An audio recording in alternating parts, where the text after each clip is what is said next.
Flyers will lob this one to center. Jumping on it is Atkinson. Giroux's joining. Atkinson to Giroux. He scores! The captain makes it look easy. Beats Vejmelka, and the Flyers are up by 3. The Flyers up by 3 there. They'd win by 2, 5-3 the final in Arizona. The Flyers had previously gone 18 games without consecutive wins. They end that tonight. They've now strung together consecutive wins, end that 10-game winless skid on this road trip out west, and we get to welcome you in to Flyers Post Game Live, presented by Cure Auto Insurance. To talk about all of it, I am Taryn Hatcher, joined by Scott Hartnell and the man who was on that call, Jim Jackson, who joins us here on the crossover to start the show. Guys, again, we have lots of positives to talk about after this game, which is a nice feeling to have. We mentioned in pregame, after the way the Flyers beat the Golden Knights last night, this almost felt like a must-win because of the Coyote struggles. Flyers go out, they continue to get JVR contributing, which is huge. They continue to have the power play going, which is big. TK's starting to look more like himself. What was the biggest positive that you pulled from this one, JJ? I'll start with you. I would say just getting some guys going offensively. I mean, really, the start of the problems for the Flyers was a lack of offense. Their defense and goaltending was actually pretty good early on, and they just went so long without scoring that I think everything else started to give way. You get the guys starting to score. You can see it with JVR, obviously, but there's other guys getting on the board, too. And Scotty knows about this. Everyone starts to feel a little bit better about their game, and I think the rest of their game will improve. They still have to shore some things up. It got a little sloppy there at times in the third period. So they're not perfect, but they've got a couple wins. They had to get it, and they certainly are feeling better about themselves. Scott, if you're in that dressing room, TK had a lot of speed tonight. He was flying down the wing. JVR, obviously a couple big goals. It's nice to have a gift given to you. Vejmelka passing it right to Patrick Brown's stick, empty net goal. So when they were during the losing streak, they didn't have those bounces. They didn't have those breaks. It was going the other way for every team that came into the Wells Fargo Center. So to get those breaks on the road, 2 big wins, back-to-back wins, it's just huge for the confidence. And JVR said it, it's snowballing now in the right direction, not in the wrong direction. And speaking of getting the confidence going, the Flyers get their 3rd power play goal in 2 games, folks. It leads us to our Colonial Nissan game changer. JVR gets his 2nd goal of the night here on the man advantage. We heard him say, you know, if the Flyers really want to be competitive, they have to be one of the best teams when it comes to the power play. How huge do you think this is for this team to not have it be a momentum-sucking moment and out of the game it now adds again? Yeah, I mean, they would take getting scoring chances and, as you say, turning the momentum in their favor.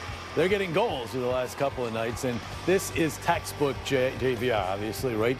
You know, looking for the puck around the crease, didn't get it, goes back out, gets himself in position to make a great deflection.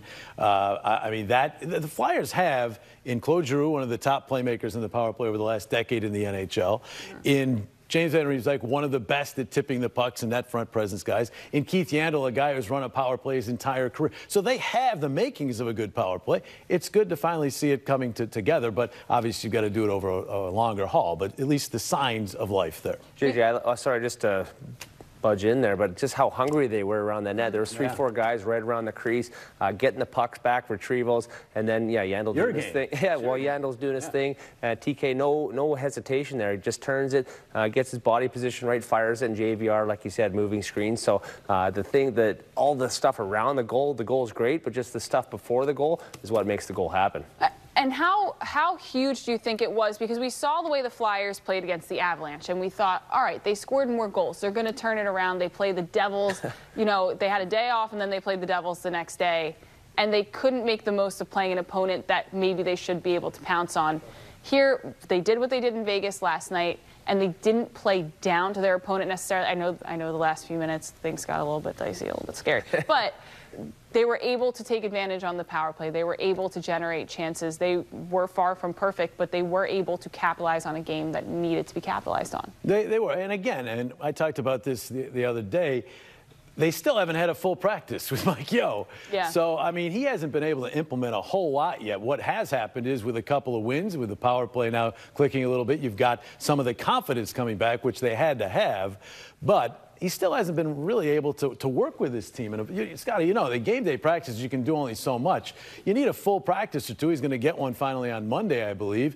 So this was tough to come in and change. I know he was part of the old staff, but he has some ideas he's going to try to implement, I'm sure, that were not what was being used under Alain Vigneault. So he'll get a chance to do that now with some practices. So that should only improve things. And I'm thinking maybe defensive structure will be part of it. Yeah, for sure. Tinkering with the lines a little bit, too, to get some different chemistry. He's done that. He's put his thumbprint on that. But to get a practice in, like you said, is going to be huge for just the little things that he wants to tweak here, touch there. But, you know, just the power play, just probably instilling confidence in these guys. You know, I'm not sure what it was like in the room with AB there, but right now it just seems like everyone's got smiles on their faces. That's what goals do. They bring smiles. Everyone's hugging and all that stuff.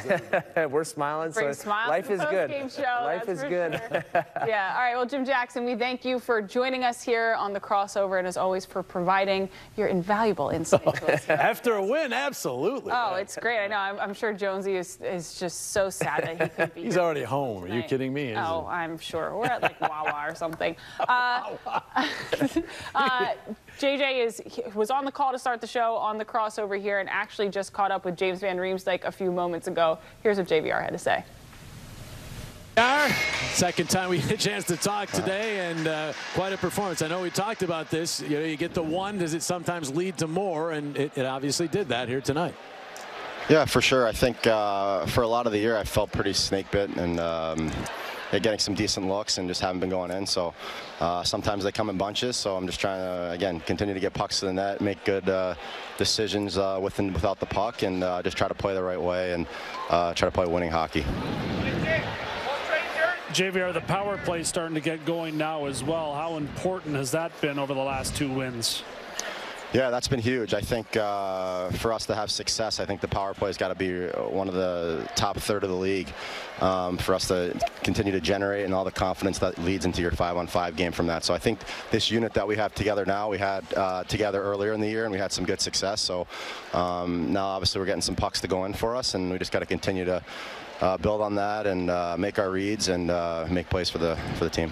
JVR, there's an old saying that says if it doesn't kill you, it makes you stronger. This has been a tough week, obviously. A lot of hockey. You have a coaching change, but the team gets a couple wins here. Do you feel as though maybe you guys are getting stronger now moving forward? Definitely. I think obviously when you go through a stretch like we did, and it becomes pretty tough, and things tend to snowball a little bit. We obviously found a way last night to win a big game, and we need to continue to build off that. We did that tonight, and yeah, just got to continue to play that way and play within the structure that we're trying to play, and go from there. All right, JVR, congrats on the big night. Thanks for doing this.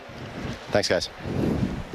All right, coming up here on Flyers Postgame Live, we've talked an awful lot about JVR's goal, but, I mean, Scott Laughton, Patrick Brown, Claude Giroux, we haven't even talked about Martin Jones yet either. There is so much to break down from this game coming up on Flyers Postgame Live, presented by Pure Auto Insurance.